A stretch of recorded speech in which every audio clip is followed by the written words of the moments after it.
The Spirit in the Body by Robert Crosbie. Letter 13. I think your idea of making collations from the teacher's writings and preparing for work later is all right, the proper thing to do.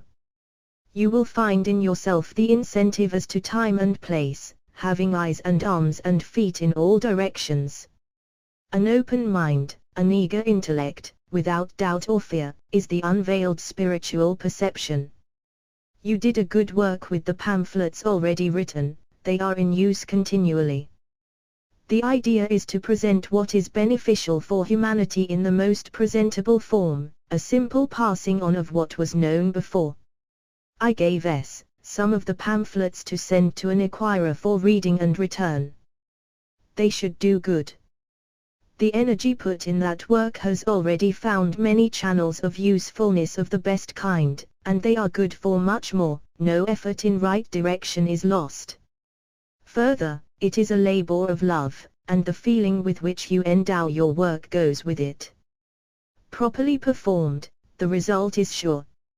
Your latest, The Real Significance, is certainly a beauty, WQJ would say, a dandy, and its manner bears out its title magnificently.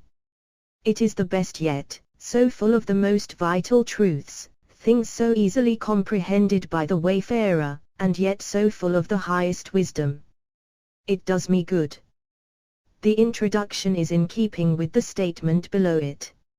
In fact, we may take as part of our statement of policy, the policy of this lodge's independent devotion to the cause of theosophy, without professing attachment to any theosophical organization. It is loyal to the great founders of the theosophical movement, but does not concern itself with dissensions or differences of individual opinion. The work it has on hand, and the end it keeps in view, are too absorbing and too lofty to leave it the time or inclination to take part in side issues. This is where we stand, and where all true theosophists should also. If our position is made clear to theosophists generally, there will be not a few who will see the righteousness of the position. Much of our work in the future will be the presentation of our platform. We have perceived and given it form, we should let as many as possible know that it exists for them. We may have something further to say later on. Good work, keep it up. Yes, you, too, must find yourselves. Changed conditions will give occasion. These conditions will be bent to the great purpose, and the heart stay steadfast, and this I do not at all doubt.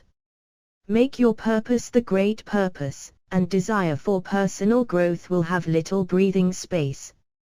Back of it all is the great lodge, ever watchful, ever working, never doubt that.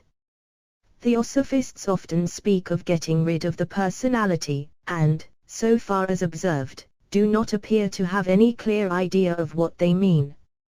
Without personalities, there would be no field, no evolution. It is not the personality that is in the way, but the personal idea in regard to it. This is particularly fostered by the present civilization based on samfritai, relative truth, origin of all the world's delusions. One of the sentences in the last pamphlet applies directly. Instead of crushing out the animal nature, we must learn to fully understand the animal, and subordinate it to the spiritual. So long as you know the wiles and lures of the elementary nature, you are not in danger of fooling yourselves, however much you may fall under their momentary sway. They or it may be likened to a steed that is perfectly safe when the reins are well in hand and the seat firm, but which is ready to take advantage of any unguarded moment to unhorse you. Such an animal you would naturally watch carefully until it became a part of yourself. If we could always remember that the body, senses and mind, brain, are the steed, and the self, the rider, the animal would have fewer opportunities to get the bit in its teeth. But we are learning to ride, and success does not come at once. From the real significance, you, too, are messengers, so that it is not well that you should regard much your own infirmities. Nature and time regard not personalities, but swallow up all alike. Yet do nature and time and destiny teach ever the same great lesson, and he who would learn of these, must both forego and forget personalities. His own as well as others' personalities are but the fleeting waves on the river of time caused by the friction of the waves of fortune. They are thy weakness and not thy strength. Thy strength is in thy soul, and thy soul's strength is in the calm and not in storm revealed. To forego and forget personalities means to regard truth only, by whomsoever presented. So it seems wise that we should not think ill of personalities, and this includes our own. If they are our weakness, by doing our duty, which is in our case the promulgation of truth, pure and undefiled, our weakness will finally become our strength. The masters do not look at our defects, but at our motives and efforts. In your letter, you have asked my opinion in regard to a specific matter of action.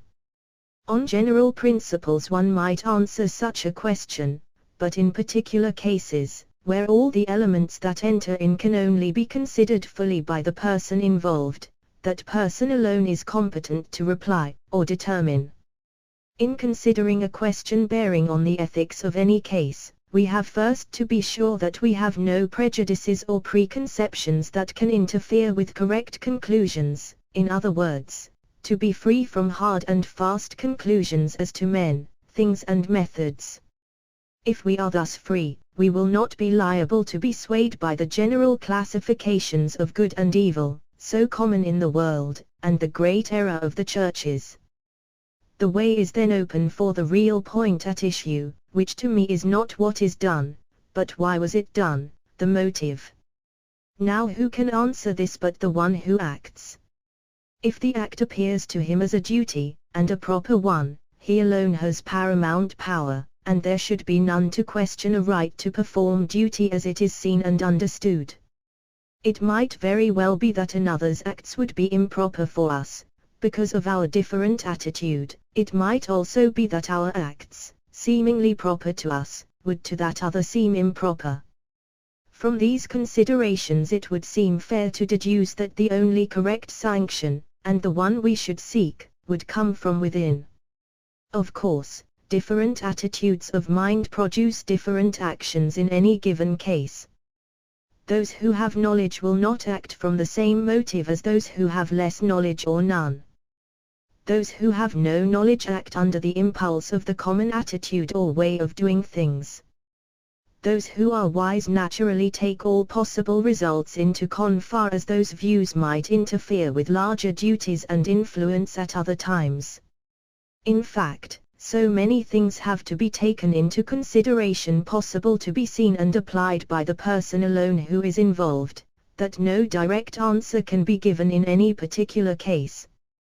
General principles may be stated, and each individual left to apply them as he sees fit. In no other way can progress be made. We have finally, in any case, to determine whether we are swayed by inclination rather than plain duty, in order that we may not deceive ourselves.